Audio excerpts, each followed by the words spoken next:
At this stage, I don't think it's hyperbolic to say that Anthem is, well, it's dying. Not only has the game faced tremendous issues thus far, it has now been confirmed that they're going to miss most of the important features laid out in their post-launch roadmap. Yeah, that's the roadmap that was supposed to save the game. Hey everyone, and welcome back to another industry report. Of course, be sure to check out today's other report on the working conditions of Epic and Blizzard's rehiring of people, really combined with what we know about the crunch that went into making Anthem. Well, I think you can see how disasters like what we're about to cover actually end up happening. So, with Anthem, players had been waiting for the next game update, but many noticed that the end of April was approaching, but that many of the game features in the April part of the roadmap hadn't shipped. Now, BioWare had a stream planned, but that stream was cancelled, with them saying that their power had been cut and that they had to delay it, with that stream and then the accompanying game update happening yesterday. And what we found out through all of this, well, it's really bad. There's no getting around just how disastrous this is for the game, especially since many, already quite frustrated people, had been holding out for this update. Now, before we even talk about the update, well, we've got to quickly mention wording. BioWare's post started by saying this: "It has been 10 weeks since the early access of Anthem." Oh boy, yeah, I mean, he's almost certainly referring to like the VIP demo and the Origin Access premiere launch of the game, which was a little bit earlier than the other copies, but it really is apt. This game launched into early access. There was no universe in which Anthem was a finished product that was fit for public consumption. Of course, the staff behind it, they all know that. The game did not line up with its marketing material, and it was just rife with problems. Yet, it was the end of EA's fiscal year, and that's when the game had to come out, so they pushed it out when they did. A self-sabotaging early access game. Okay, let's get into this new update and the bad news about the roadmap. Anthem patch 1.1 brings a new stronghold. And that's it as far as content goes. Yeah, that's it. Unfortunately for them, well, stronghold balance is still a bit of a problem because the strongholds don't drop specific loot. That means the players just run the fastest one to get the loot. So a change of scenery is good, but it doesn't really change the fundamentals of playing the game. Now, this update did also bring some welcome quality of life changes. You can now launch into an expedition from the end of expedition menu, and you can also access contracts through a menu. Now, both of these things are great. They are moves that, well, they just limit how much time players spend in Fort Tarsis, and therefore also reduce the number of loading screens the players have to deal with. And really, between the loading screens and the high amount of just pointless walking about in Fort Tarsis, the UX of Anthem was bad. It was a bit of a chore, it was very slow, so it's actually great to see those things be changed. Now, the update also brings some bug fixes, some new mods, and balance changes, but that really is it. And that might be it for a while, because BioWare have had to update players on the state of their roadmap. Shortly after launch, BioWare released a roadmap covering the next 90 days of the game. It featured lots of new content and systems, and really it pretty much said that by the time this roadmap, would be over, the game would be in a far better place with way more features, things that people had requested. Well, it's pretty much gone now. BioWare have announced that they have had to delay the Mastery System, Guilds, Phase 2 of Legendary Missions, the weekly Stronghold Challenge, leaderboards, some of their free play events, and Cataclysms. Yeah, this is really bad. The Mastery System would have helped, I imagine, with their overall, well, lack of good progression, so losing that's pretty rough. The weekly Stronghold Challenge is actually another pretty large loss. It would have incentivized doing, well, more than just the same Stronghold, so it would have been quite good for the game. The same goes for Phase 2 of Legendary Missions. Right now, only a handful of Legendary Missions are available, so those dailies are really going to wear thin. So that'll be repetitive. Then guilds, leaderboards, there are other large, but I don't think completely killer losses. But really, the real killer is Cataclysms being pushed back. Cataclysms were sold to players as being like the big new endgame thing that Anthem had. Basically the pillar of the endgame and how it would progress over time. Not having the Cataclysms is going to leave Anthem without one of the main reasons the developer thought people would continue to play it.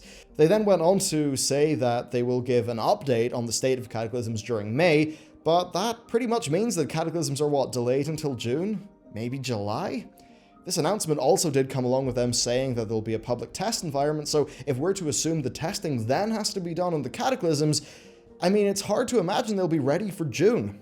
We don't know about any other strongholds coming to the game or really any other content, so it seems like this may just be it for the next while. Perhaps with them slipping in the rest of the legendary missions, which I assume are pretty much good to go. Their post also addressed players' concerns over loot and progression, with them saying they will update the community once they know more. I think what's quite notable, though, is there was no expected date, unlike with the Cataclysms news, which again is worrying. And it's weird, like, I don't think the content really matters for this game at all. The core problem is progressions and systems. They're just deeply flawed. Really, this game is making the same mistakes as the first generation of loot shooters, sometimes worse, with the company's internal policy of not mentioning Destiny clearly preventing them from learning the mistakes of Bungie's past. They then closed by saying that they've made a mistake in talking about things so soon, likely referring to the roadmap, and that in future they will only talk about stuff when they really know what's going to happen. Now, as for the live stream itself, well, it was pretty uneventful. They didn't really interact with the community all that much. They just played the Stronghold, and yeah, this led to the Anthem subreddit not being particularly pleased, although that is a bit of a given, based on what they've been through with this game. So there's another update that does not do that much, with most of the important features of this game's roadmap, well, being knocked off the roadmap, with there not being a replacement roadmap. Most of them now don't have planned release dates. Indeed, there just doesn't seem to be a roadmap anymore, meaning that right now the future of Anthem pretty much is just an empty expanse insofar as what the community knows. I would expect the next update to perhaps be July, with Cataclysms being during the summer, but, well, frankly, this game doesn't need incremental updates. I actually think what this game needs to do is far closer to the No Man's Sky approach. Rather than wasting development time on incremental changes that don't fix the core problem, I think BioWare instead need to stop. I think they need to reevaluate the fundamentals of their endgame and see if it is possible to rework what they have with Anthem into a good game. Something similar to Final Fantasy XIV A Realm Reborn, basically, though perhaps not on the same scale. Essentially, I think they should just tell the community, look, we are working on a massive update, it's going to happen in Q3, we're going to work on bug fixes for the live game, and we're just going to leave it at that. I actually think that'll be a lot better than having piecemeal, spread out content without proper system support. I think they should just reimagine the endgame of Anthem, reimagine their loot system, and bring that all together in one large update that they can make a really big event in Q3 of this year. Basically, it's all about playing with what they've got. They've got to design around people quitting the game, but with a plan to return in the future. And this is actually something that was covered by the GDC talk from the developers of Path of Exile, of course, another loot-driven game. They said they're actually fine with people leaving the game as long as they have a plan to return. So they designed their game in such a way where, playing it was a very opt-in experience. They did not want somebody to grind forever, get burnt out, and properly quit the game forever. And that's Anthem's problem. Sure, its most dedicated players are still playing the game, but they are fighting through terribly designed loot and progression systems. The game is amazingly grindy. It is a recipe for burning people out and them quitting without the intention of coming back. Indeed, that is supported by the poll that was floating around recently, though, let's be real, it is hard to take that poll with too much weight as it only captures a certain segment of the player base. But still, I do not think it's absurd to say that continuing to play Anthem, going against the grain, only risks creating further resentment and fully losing players. And look, that's bad in isolation, but it's also worse considering the state of BioWare's reputation and how they definitely do want to continue selling games after this one. So yes, instead, I think it would be better to just say, look, we're going to keep the lights on, but we're going to do an update in 6 months. That's basically it. Loads of people would quit, yes. But the thing is, they would quit knowing that something big is going to happen in the future for the game that's probably worth them seeing. Something that might be worth them playing, something that's had enough development time to actually matter. People would quit Anthem with a plan to return in the future. That, I think, would be a lot better than the system that they have now, which I think is a situation where people are going to quit hard and not want to see the game again. As always, there are lessons to be learnt here. BioWare had no clear vision for this game. The pressures of EA in 2017 certainly did push a vision into existence, but then EA's unmovable release date sort of sealed the game's fate. All of this came at the expense of the people who actually made the game. Teams that likely, by the time development was done, were just spent. But of course with Anthem, releasing the game was not good enough. And that meant that they were left having to fix this game with burnt out and exhausted teams. And that is a massive ask from those people, one that, judging by the death of their roadmap, ended up being too much. So that really is it. It is a massively, I mean, it's a sad situation. Again, I think the burnout, like the lack of vision combined with the burnout of their staff and maybe things not going as well as they thought they would have went for launch have just resulted in everything kind of collapsing over.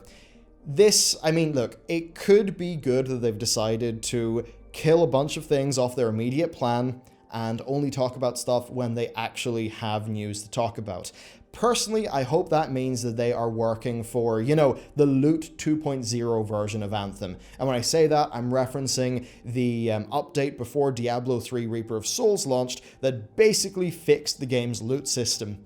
They need to do something of that scale that also has a pretty darn significant rework of just how the end game flows. If they can do that, then look, I think Anthem could actually be salvaged. I would be really happy if in 1 year's time, I was, you know, playing a bit of Anthem because it was worth playing. Certainly, I think their customization for their mechs is cool. Their flying is, you know, I think flawed, but could be worked into something that's pretty good. I mean, design-wise. You know, their combat system with the combos and all that stuff, it definitely has potential. It's not a complete wash. It's just that it clearly wasn't ready. So will they have the bravery to just, you know, drop its short-term health for the sake of them, at least in a year's time, actually having something that people are playing? Be very keen to hear. Of course, I wish all the people on the ground working on that game all the best. I hope they succeed, absolutely, and I mean, yeah, I can't recommend playing Anthem. Just, you know, check it out in a year if you already own it and leave it at that. So, thank you very much for watching this video. Be sure to check out the other report that went up today. It covers extremely important topics regarding, well, work conditions in the industry, which is a massive issue that's even played into Anthem. So, check that out. Thank you very much for watching, and I'll see you next time.